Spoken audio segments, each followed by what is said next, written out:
एक बहुत ही भोला भाला सा आलसी लड़का था। वह कोई काम नहीं करना चाहता था, बस खाना खाता घूमता और सोते रहता था। एक दिन उसे किसी ने बताया कि एक आश्रम है जहाँ पर कुछ नहीं करना पड़ता और हर दिन 2 समय का खाना और नाश्ता मिलता है, तुम वहाँ जा कर के रहो।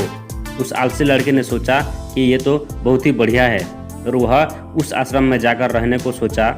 और फिर वह भोला भाला आलसी लड़का अपना सारा सांसारिक जीवन छोड़कर उस आश्रम में जाकर रहने लगा।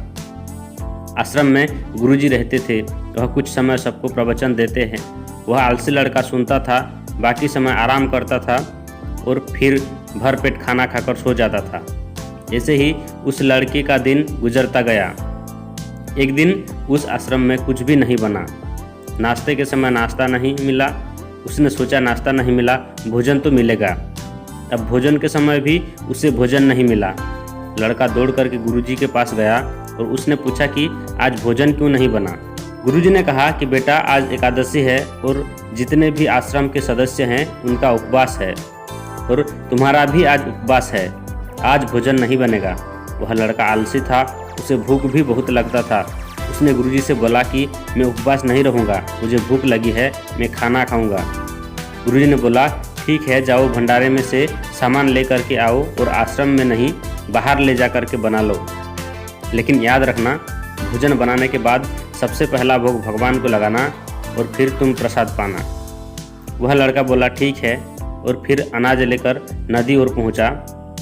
भोजन पकाने लगा, तैयार हुआ। उसके बाद कहने लगा कि भगवान श्री राम आइए, पधारिए, भोग लगाइए।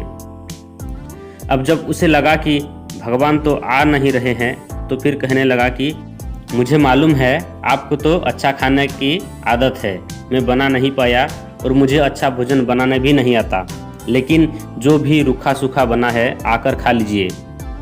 भगवान श्री राम उसकी सरलता पर बहुत ही प्रसन्न हुए और उस लड़के को दर्शन दे दिए। उसने देखा कि भगवान श्री राम आए हुए हैं और उनके साथ में माता सीता भी आई हुई हैं। लेकिन लड़के ने सिर्फ 2 लोगों के लिए ही भोजन बनाया था, एक अपने लिए और दूसरा भगवान के लिए। और अब क्योंकि भगवान के साथ सीता माता भी आई हुई थी तो उसने उस भोजन को माता सीता और भगवान को सामने ग्रहण करने के लिए रख दिया। भगवान श्री राम और माता सीता ने भोजन किया और उसके बाद जब वह जाने लगे तो यह भोला सा आलसी लड़का बोला कि प्रभु आप आए, दर्शन दिए, बहुत अच्छा लगा। मुझे खाने को कुछ नहीं मिला, लेकिन कोई बात नहीं। लेकिन आपसे एक विनती है कि अगली बार जब आप आएंगे तो कितने लोग आएंगे ये बता दीजिए, ताकि मैं उतने लोगों के लिए भोजन बनाकर रखा रहूं। भगवान श्री राम मन ही मन मुस्कुराए और फिर अंतर्ध्यान हो गए। लड़का आश्रम गया, दिन बीतता गया और फिर एकादशी का दिन आया और उस बार उसने 3-4 लोगों के लिए अनाज लेकर के खाना बनाने के लिए नदी के किनारे पहुंच गया और उसने बड़े प्रसन्नता से भोजन बनाया और इंतजार करने लगा कि प्रभु आइए और भोग लगाइए। इस बार लड़का देखा कि भगवान श्री राम पूरा राम दरबार लेकर के आए हैं, जैसे माता सीता, लक्ष्मण, भरत, हनुमान जी और सभी लोग आए हैं। लड़के ने 3-4 लोगों का भोजन बनाया था और इस बार भी भोजन कम पड़ गया।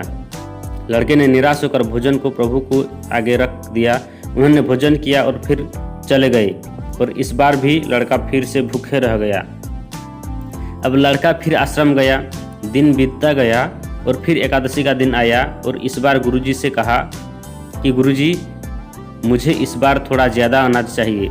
गुरुजी सोचने लगे कि यह इतना सारा अनाज का करता क्या है, इसे बेचता तो नहीं। फिर उन्होंने कहा कि ठीक है, भूख से परेशान रहता है। लड़के ने कहा कि नहीं गुरुजी, मैं भूख से परेशान नहीं रहता हूँ, प्रभु के साथ बहुत लोग आते हैं, उनको भी तो भोजन कराना पड़ता है। गुरुजी को लगा कि लड़का पागल हो गया है, लेकिन गुरुजी ने सोचा कि चलो एक बार चल कर देखते हैं कि लड़का इस अनाज का करता क्या है। वह भोला सा लड़का अनाज लेकर के नदी के किनारे पहुंचा और इस बार भोजन बनाया नहीं। उसने सोचा कि प्रभु हर बार ज़्यादा लोग को लेकर के आते हैं, इस बार वह जितने भी आएंगे खुद बना करके भोग लगा लेंगे। और फिर प्रेम से प्रभु को बुलाने लगा। गुरुजी ये सब छुप कर देख रहे थे कि ये भोजन तो बनाया नहीं और प्रभु को बुला रहा है। लेकिन लड़के ने देखा कि इस बार प्रभु के साथ बहुत से लोग आए हुए हैं, तो उसने प्रभु के सामने हाथ जोड़ करके कहा कि प्रभु माफ़ करना, आप बहुत सारे लोग आते हो, मुझे संख्या पता नहीं होती है और मेरी हिम्मत भी नहीं होती कि इतने सारे लोगों के लिए भोजन बनाऊं। आप स्वयं आइए, बनाइए, खाइए और भोग लगाइए। प्रभु मुस्कुराते हैं और अपने साथ आए सभी लोगों के साथ मिल करके भोजन बनाते हैं। गुरुजी ये सब छुप करके देख रहे थे और फिर लड़के के पास आकर के कहते हैं कि तुम ये कर के आ रहे हो। लड़का कहता है कि गुरुजी आपको दिख नहीं रही है कि भगवान श्री राम पधार चुके हैं, माँ सीता आई हुई हैं, हनुमान जी आए हैं और भी सभी लोग आए हुए हैं जो भोजन बना रहे हैं।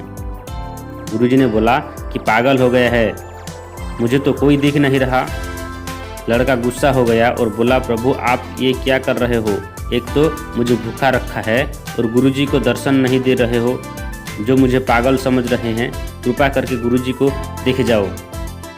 भगवान बोले नहीं, मैं इन्हें नहीं देख सकता। लड़का बोला क्यों नहीं दिख सकते मेरे गुरुजी को, मेरे गुरुजी तो बहुत महान हैं, बहुत बड़े ज्ञानी और ज्ञाता हैं। भगवान बोले हाँ ज्ञानी और ज्ञाता है, लेकिन तुम्हारी तरह सरल नहीं है। जो सरलता तुम में है वो तुम्हारी गुरुजी में नहीं है। लड़के ने ये बात गुरुजी से कह दी कि भगवान श्री राम कह रहे हैं कि आप में सरलता नहीं है, आप मेरी तरह सरल नहीं हैं, इसलिए आपको नहीं दिख सकते। गुरुजी की आंखें नम हो गई और रोने लगे कि और बोले कि बिल्कुल सही कहा, मेरे अंदर तुम्हारे जितना सरलता नहीं है, और फिर माफ़ी मांगने लगी। फिर भगवान ने गुरुजी को भी दर्शन दिए। ये कहानी हमें सिखाती है कि जीवन में सरलता सबसे आवश्यक है। जितने सरल बने रहेंगे उतना जीवन में आगे बढ़ते चले जाएंगे। जब आप सरल होते हो तो आप खुद भी मुस्कुराते हो और दूसरों को भी मुस्कुराने की वजह देते हो। दोस्तों ऐसे ही वीडियो देखने के लिए चैनल को लाइक शेयर सब्सक्राइब कीजिए। Thank you.